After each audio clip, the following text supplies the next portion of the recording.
Kelvin চক্রকে C3 পথ কেন বলা হয়? C4 পথের সাথে তুলনা করুন।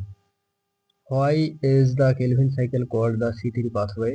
Compare it with the C4 pathway.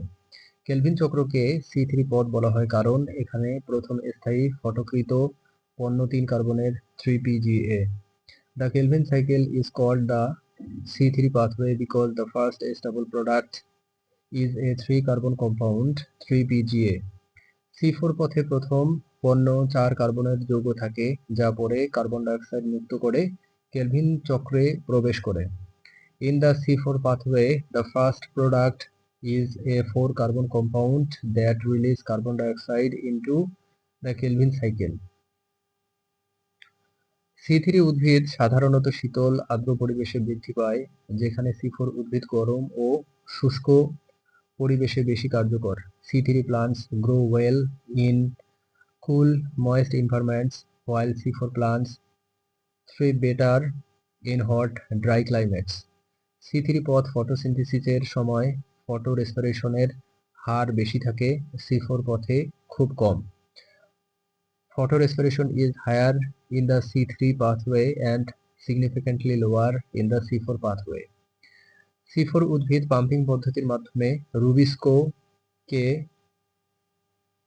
Carbon ডাইঅক্সাইডের উচ্চ ঘনত্ব দেয়, যা ফটোসিনথেসিসের দক্ষতা বাড়ায়। C4 plants pump carbon dioxide at a high concentration to Rubisco, enhancing photosynthetic efficiency.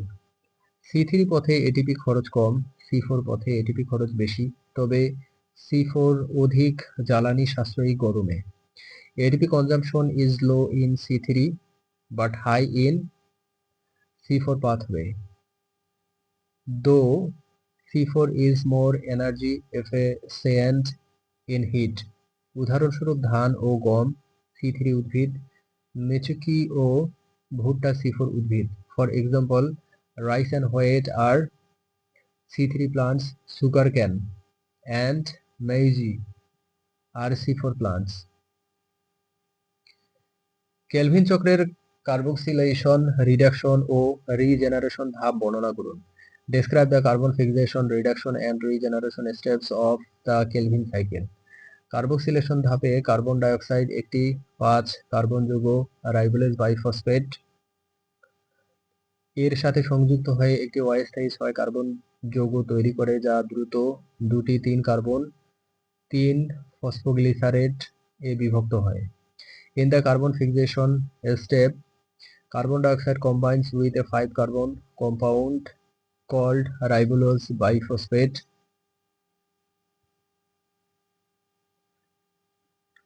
to form a temporary 6 carbon compound which quickly splits into 2-3 carbon molecules of 3 phosphoglycerate.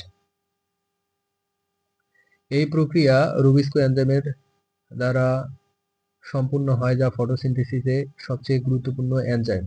This process is catalyzed by the enzyme Rubisco, which is the most important enzyme in photosynthesis. Reduction ধাপে ATP ও NADPH এই শক্তি ব্যবহার করে 3PGA কে glyceraldehyde 3-ফসফেট এ রূপান্তর করা হয়, যা শর্করা এবং অন্যান্য অর্গানিক যৌগ তৈরিতে ব্যবহার হয়। In the reduction step, energy from ATP and NADPH is used to convert 3PGA into glyceraldehyde 3-phosphate G3P, which is used for making sugars and other organic compounds. এই ধাপে এটিপি ফসফোরাইলেশনে সাহায্য করে এবং NADPH ইলেকট্রন প্রদান করে 3PGA কে কমে রাখে। In this step, ATPH phosphorylation and NADPH donates electrons to reduce 3PGA. রিজেনারেশনের ধাপে G3P থেকে ATP এর সাহায্যে RUBP পুনর্নির্মাণ করা হয় যাতে চক্রটি অবিরত চলতে পারে। In the regeneration stage, RUBP is regenerated from G3P with the help of ATP, allowing the cycle to continue.